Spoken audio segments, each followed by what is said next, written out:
तो मेरा मानना है कि सरकार गलत दिशा में देश को लेके जा रही है, जहां उसे कोई चिंता नहीं है देश की महिलाओं की, देश के युवाओं की।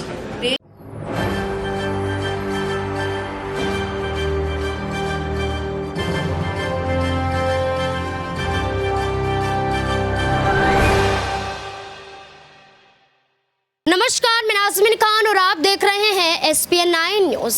उत्तर प्रदेश में लोकसभा चुनाव को देखते हुए समाजवादी पार्टी ने अपनी कमर कस ली है। गठबंधन के लिए कोई आए या ना आए, समाजवादी पार्टी अकेली ही मैदान में उतरती हुई नजर आई। ऐसे में घोषी उपचुनाव की बात कही जाए तो समाजवादी पार्टी ने बहुमत के साथ भारतीय जनता पार्टी को हराया और अपनी विजय हासिल की। और यहाँ पर देखा जाए तो समाजवादी पार्टी कई बड़े फैसले लेती हुई नजर आई, बड़ी बैठकें करती हुई नजर आई। अखिलेश यादव योगी आदित्यनाथ पर बरसते हुए भी दिखाई दिए। अब यहाँ पर शिवपाल और अखिलेश यादव ने बैठक में यहाँ पर चुनाव उम्मीदवारों की लिस्ट से पहले ही यहाँ पर डिंपल यादव पर एक बड़ा फैसला सुना दिया। डिंपल यादव मैनपुरी से सांसद है और मैनपुरी डिंपल यादव की सीट है। ऐसे में यहाँ पर शिवपाल और अखिलेश यादव के तहत पहले ये कहा गया कि डिंपल यादव को मैनपुरी सीट से नहीं उतारा जाएगा, लेकिन जैसे ही घोषी उपचुनाव जीता गया तो वहाँ पर डिंपल यादव को लेकर फैसला सुनाया गया कि मैनपुरी सीट से ही चुनाव डिंपल यादव लड़ती हुई नजर आएगी। यानी कि चुनाव लिस्ट अभी जारी नहीं की गई है उत्तर प्रदेश में, लेकिन डिंपल यादव की सीट पक्की हो गई है कि डिंपल यादव ने जैसे मैनपुरी में जीत पहले हासिल करवाई है, मैनपुरी से ही वो अब यहाँ पर दोबारा जीत हासिल करवाती हुई नजर आएगी।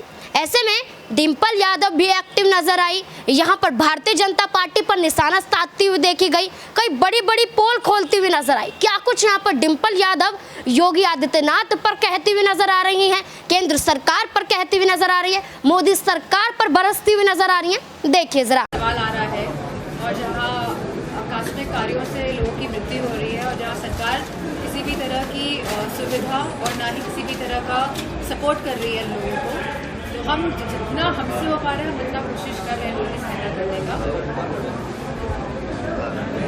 जन लोक नायक जयप्रकाश नारायण जयंती भी है, राष्ट्रीय अध्यक्ष जी ने लखनऊ में उनकी एक अनुमति चाहते हैं कि मजबूर लोगों ने तो बाहर करके जाना है, बड़ा हंगामा कर रहे हैं, कोई अपराध कर दिया उन्होंने। क्योंकि लोकनायक जिनके जो जाने गए हैं हमारे आदरणीय जयप्रकाश जी, क्योंकि वो एक समाजवादी लीडर थे, एक क्रांतिकारी लीडर थे और एक सच्चे राष्ट्रवादी नायक थे। तो मैं समझती हूँ जो समाजवादी पार्टी द्वारा जो JP इंस्टीट्यूट जो बनाया गया है जयप्रकाश नारायण जी का, तो ना तो ये लोग और ये समाजवादी पार्टी के पैसों से नहीं बना है, जनता के पैसों से बना है और ये जनता के समर्पित करने के लिए बना है, इसलिए जनता जाने कि हमारे देश के लीडर्स कैसे थे, हमारे देश के नेता कैसे थे और उनसे एक हमें इंस्पिरेशन मिले, उनसे युवाओं को एक इंस्पिरेशन मिले और जो हमारी नई पीढ़ी के लोग हैं वो जान पाए और उन्हीं के दिखाए हुए एक मार्ग पे चल पाए। तो भाजपा वाले नहीं चाहते हैं कि जो सच्चे क्रांतिकारी लोग थे, जो सच्चे राष्ट्रवादी लोग थे, जो सच्चे समाजवादी लोग थे, जिन्होंने देश के लिए लड़े और जो देश को सही दिशा दिलाना चाहते हैं, तो इस तरह की छोटी हरकतें कर एक बहुत ही नीच स्तरीय एग्जाम्पल दे रहे हैं। इंडिया गठबंधन से लड़ाई हुई है, इसी वजह से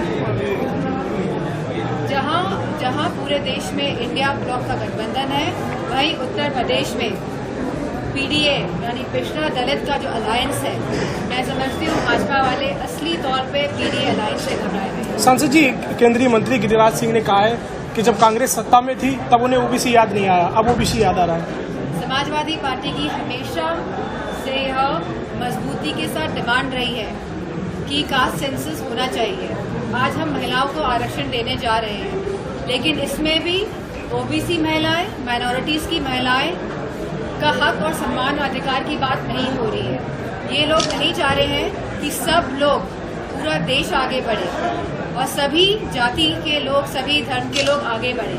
ये देश में बंटवारा करने की स्थिति पैदा करना चाह रहे हैं और देश की जनता को एक ऐसा वातावरण दे रहे हैं जहाँ पे लोग भय में जिए, जो काल्पनिक है, जो सच्चाई नहीं है। गठबंधन के आपके सहयोगी कांग्रेस, पहले गठबंधन के सहयोगी जो कांग्रेस दल है, पहले ये भाजपा वाले पप्पू कह के राहुल गांधी को नामित करते थे, अब तो उनको थोड़ा रावण की परिभाषा देती है। तो क्या समझा जाए, रावण ने तो साम्राज्य स्थापित किया, ये गठबंधन इकट्ठा होकर मोदी को जो मूलभूत के जो सवाल थे, जहाँ हम अच्छी शिक्षा, अपने बच्चों को अच्छा स्वास्थ्य, अपने परिवार को, और जो सरकार की भी जिम्मेदारी है, जो ये पूरी तरह विफल रही है, जहाँ वो रोजगार देने में विफल रही है, जहाँ वो आर्मी में यानी फौज में नौकरी देने में विफल रही है, और जो इनकी जो यह एक योजना आई है जो अग्निवीर बनाएगी, जिसके बारे में कोई भी क्लियर पिक्चर नहीं है, तो मैं समझती हूँ। और जहाँ यह सरकार के जो वेल्थ है, जो सरकार की जो वेल्थ है, जिस तरह एयरपोर्ट्स हैं हमारे, जिस तरह रेलवेज है, जिस तरह रेलवेज के साइड में जो ज़मीनें हैं, इन सबको बेच रही है, इन सबका प्राइवेटाइजेशन कर रही है।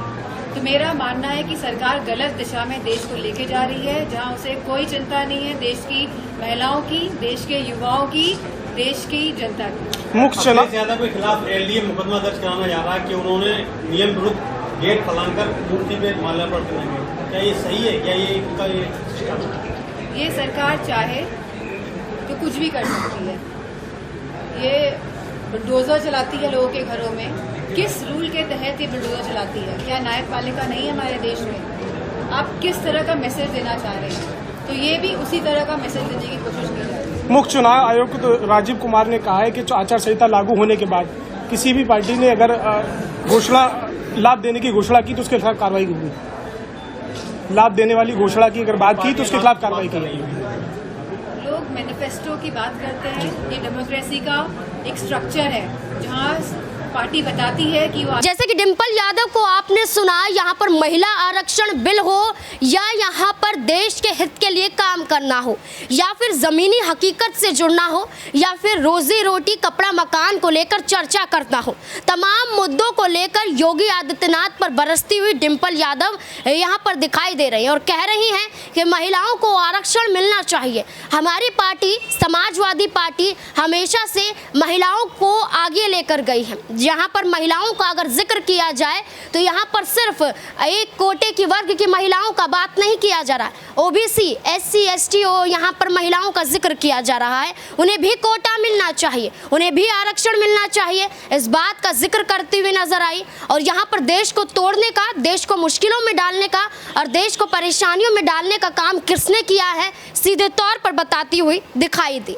यहाँ पर योगी आदित्यनाथ और यहाँ पर मोदी सरकार पर सीधे तौर पर हमला का साधा और ये कहा कि 2024 के लोकसभा चुनाव में उनका जीतना यहाँ पर नामुमकिन सा लग रहा है। अब इस मुद्दे को लेकर आपकी क्या राय बनती है? क्या डिम्पल यादव के बयान के बाद उत्तर प्रदेश में समाजवादी पार्टी अपनी जीत हासिल कर पाएगी या फिर योगी आदित्यनाथ का यहाँ पर बुलडोजर चलता हुआ नजर आएगा?